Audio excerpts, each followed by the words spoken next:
कोण कोण येते भाजपमध्ये? सर्वप्रथम मी खरं भारतीय जनता पक्षाच्या पक्षश्रेष्ठींचं मनापासून आभार व्यक्त करेल की मला अहिल्यानगर विधान परिषदेच्या या निवडणुकीमध्ये पक्षानं उमेदवारी देऊन माझ्यावरती जो विश्वास ठेवला त्याबद्दल पक्षश्रेष्ठींचं मनापासून मी आभार व्यक्त करेल.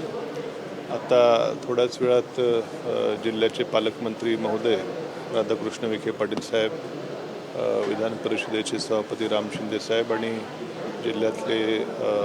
जिल्ह्यात उपस्थित असलेले भारतीय जनता पक्षाचे आणि महायुतीचे आमदार नगरच्या महापौर यांच्या उपस्थितीमध्ये काही वेळाने माझा अर्ज या ठिकाणी दाखल करणार आहे.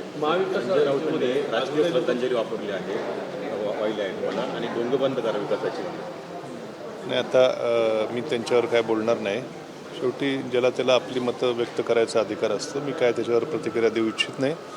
मी माझ्या मतदारसंघातली जिल्ह्यातली माझी समीकरणं बघून माझ्या कार्यकर्त्यांच्या मताचा मान राखत हा निर्णय घेतला आणि निश्चितपणे या मिळालेल्या संधीचा माझ्या वैचारिकतेतून जे काय राज्यातल्या जनतेचे प्रश्न सभागृहात मांडण्याची मला जी काय संधी मिळेल त्या संधीचं सोनं करायचा मी प्रयत्न करेल. शेवटी विरोधक हे माझेच पूर्वीचे सहकारी आहेत. त्यांनी काय टीका टिप्पणी करणं ह्याच्यावर मी काय प्रत्युत्तर कोणाला देऊ इच्छित नाही. तुमच्या प्रवेशाच्या वेळी मुंबई तुमच्याच मतदारसंघाचे आमदार अनुपस्थित होते. नाही, आता तिथं इतर कोणी नव्हतं. फक्त पालकमंत्री येणार होते, परंतु मला वाटतं मनोज जरांगे पाटलांचं जे काही आंदोलन होतं त्यामुळे अचानक ते काही येऊ शकले नाही. पण प्रदेशाध्यक्ष आणि माजी खासदार सुजयदादा विखे पाटील होते. त्यामुळं असं काय बाकी इतरही कोणी आमदार नव्हते. सुजयदादा विखे पाटील आणि प्रदेशाध्यक्ष यांच्या उपस्थित झालेला प्रवेश.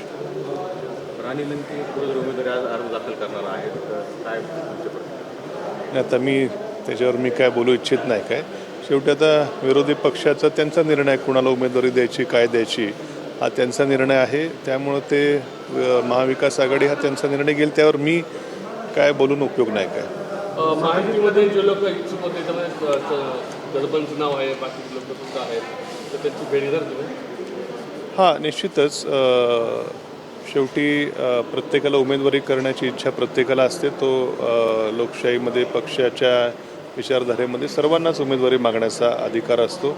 माझं आणि त्यांचं बोलणंही झालं होतं काही दिवसापूर्वी. त्यावेळेस मी त्यांना जर उमेदवारी मिळाली तर मी शुभेच्छाही त्यांना दिल्या होत्या. तुमचंही मी काम करेल, आपण एकाच तालुक्यातले आहोत असे मी त्यांना बोलणे आमचं काही दिवसापूर्वी झालं होतं. शेवटी उमेदवारी मागणं हा सर्वांचा अधिकार असतो, परंतु शेवटी उमेदवारी मिळाल्यानंतर पक्षातील सर्व आम्ही एकत्र येऊन, मला खात्री आहे त्यांच्याशी मी संवाद साधेल आणि सर्वजण एकत्र येऊन आम्ही या महायुतीतर्फे इलेक्शनला सामोरं जाऊ. महायुतीमधले राष्ट्रवादीने या जागेवर दावा केला आहे नगरच्या, आणि जर निर्णय नाही योग्य झाला तर वेगळा विचार करू असाही इशारा दिला. नाही, माझ्या काय असं कानावर आलेलं नाही.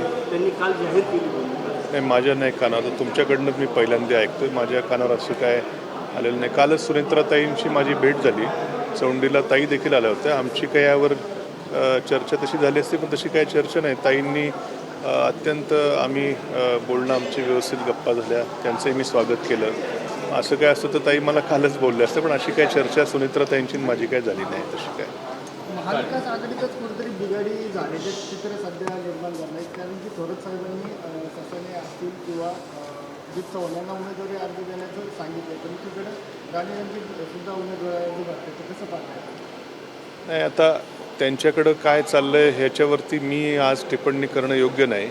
शेवटी आता मी महाविकास आघाडीचा घटक होतो, पण आज मी त्यांचा घटक नाही आहे.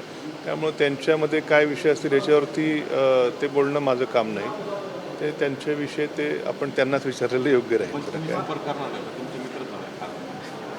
नाही, माझी राजकीय पक्षाविरहित सर्वांचीच मैत्रीचे संबंध आहेत. इनफॅक्ट माझ्या पक्षातल्या लोकांची तर एकदम भावनिक संबंध आहेत. पण आता शेवटी हा राजकीय निर्णय आहे, त्यामुळं शेवटी आता महायुतीच्या सर्व पक्षांना बरोबर घेऊन पुढे जाणं हे माझं काम आहे. महामंडळाशी काही चर्चा झाली? नाही, हा प्रश्न तुम्ही सातत्यानं मला विचारताय, परंतु आमची काय चर्चा काही दिवसापासून नाही आहे. त्यांनी काही संपर्क केला नाही, आमचा संपर्क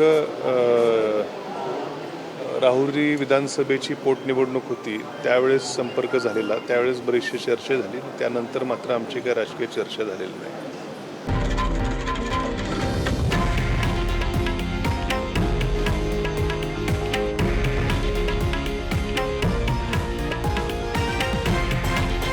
हे आहे देशातील नंबर 1 न्यूज नेटवर्क आणि आपण पाहत आहात TV9 मराठी, एकमेव.